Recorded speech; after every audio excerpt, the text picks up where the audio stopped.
니케이타임스 뉴스 시청자 여러분 안녕하십니까. 먼저 오늘 첫 소식입니다.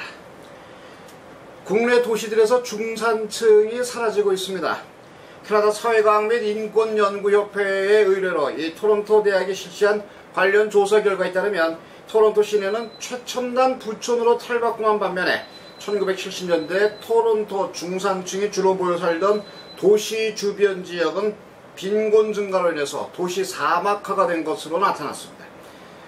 몬트리올의 경우에는 그렇지만 이 시내 중심부의 역사적 구시가지 접경 주변의 빈곤화가 심각하게 확대된 반면에 도시 주변 지역은 부촌화됐습니다. 한편 부촌으로 잘 알려진 밴쿠버 북부와 서부 지역은 부의 행진이 계속되고 있는 반면에 시내 동부와 남부의 빈곤은 1970년대 이후 계속 확산되어 온 것으로 조사가 됐습니다. 토론토 대학은 지난 7년간에 걸쳐서 국내 6개 도시, 그러니까 토론토, 몬트리올, 밴쿠버, 캘거리, 위니펙, 헬리팩스를 대상으로 연방통계청의 소득신고 자료와 각 시정부 및 사회단체들과 연계해서 도시 불균형에 관한 조사를 진행해 오고 있습니다. 이 연구를 진행 중인 토론토 대학 측은 이 조사 결과를 토대로 토론토의 주거환경 개선 프로젝트를 위한 패널을 열고 있습니다. 이 건축가이자 도시 디자이너인 켄 그린버그 패널위원에 따르면 토론토 주거환경의 불균형 개선을 위한 방안으로 1990년 중반부터 온태리오주에서 실시해온 이 중저소득층의 주거 공간을 일정 부분 반드시 도심 개발 계획에 포함시켜야 한다는 주장이 힘을 얻고 있는 것으로 전해지고 있습니다. 다음 소식입니다. 국내 실업률이 6월 한 달 동안에 0.1%포인트 하락한 7.2% 기록하고 있습니다.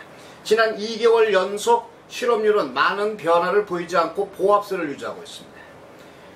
지난 6일 연방통계청은 6월 실업률을 감소 원인 두 가지로 나누고 있는데 구직 포기에 가장 큰 무게를 주고 있는 것으로 나타났습니다.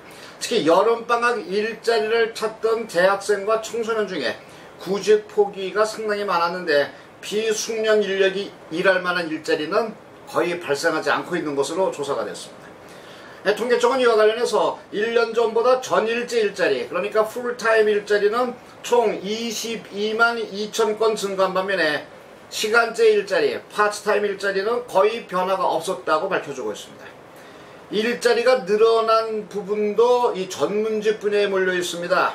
기업 건물, 기타 지원 서비스업, 그리고 보건, 사회복지, 교육, 이 설비기술 이런 분야에서는 일자리가 늘었고 반면에 정보나 문화 및 유흥업, 농업 등지에서는 일자리가 줄었습니다.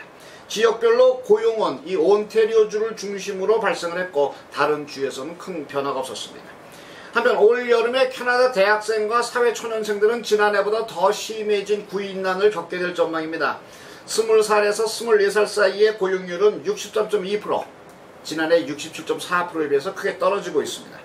지난 1년 사이 일자리를 지키기보다 이 밀려나 있는 20대 초반이 많다는 의미로 해석이 되는데 해당 연령대의 실업률도 지난해 11%에서 13%로 크게 늘어났습니다. 사회초년생에게 올해는 1977년 이후 가장 일자리를 찾기 어려운 해가 될 것이라는 지적이 힘을 얻고 있습니다. 다음 소식입니다. 토론토 다운타운 콘도 시장의 뜨거운 열기가 지난 6월을 정점으로 다소 수그러들고 있습니다. 이것은 지난 6년 만에 처음으로 콘도 매매율이 905 지역에서 20% 그리고 토론토 다운타운 지역에서 18% 각각 떨어진 수치를 의미합니다. 이와 관련해서 토론토 부동산협회 관계자들은 이 콘도 시장의 주도권이 매도인에서 매수인 시장으로 넘어갔다면서 아직 가격 경쟁이 있는 것은 사실이지만 부동산 시장의 과열 현상은 지난해가 꼭지점이었다, 이렇게 분석하고 있습니다. 분양 콘도 매매가 여전히 강세를 보이면서 출발했던 올해 콘도 시장의 경우에 3월을 기점으로 주춤거리기 시작하고 있습니다. 현재 3개의 대표 콘도 건설사가 예정 프로젝트를 잠시 중단하고 있고 9일부터 발효된 새로운 몰기지 관련법의 영향에 귀추가 모아지고 있습니다.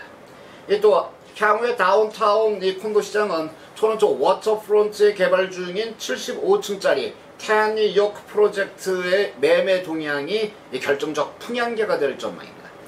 약 795세대 유닛을 시장에 선보일 이 콘도는 짐 리치 트라이델 부사장의 전언에 의하면 콘도 시세가 떨어질 것 같지는 않지만 지난해 28,000 유닛 판매의 과열 양상에서 벗어나서 현재는 15,000 내지는 17,000 유닛 판매의 기존 수준을 유지하게 될 것이라고 측정되고 있습니다.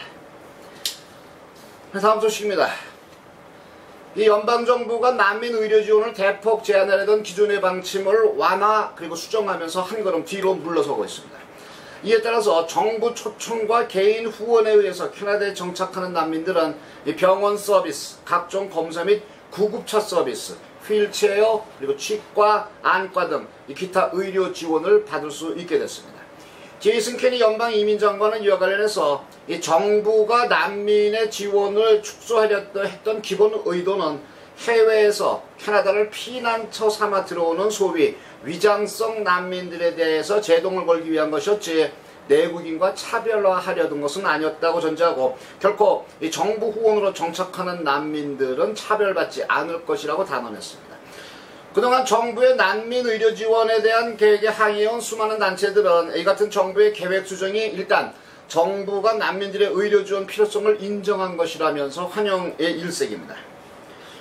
그러나 여전히 정부가 규정하는 안전한 국가로부터 들어온 난민이거나 난민 신청이 거부돼서 다시 항소 중이거나 또는 추방을 기다리고 있는 사람들은 전혀 의료 혜택을 받을 수가 없습니다. 다만 심장마비나 기타 심각한 응급 상황에서도 의료 혜택을 받을 수 없는데 안전하지 못한 국가로 규정된 곳에서부터 들어온 난민 신청자들은 아주 위급한 응급 상황에 한해서는 의료 혜택을 그나마 받을 수 있을 것으로 분석되고 있습니다. CK타임스 뉴스, 저는 내일 이 시각 새로운 소식 가지고 여러분 다시 찾아뵙겠습니다. 안녕히 계십시오.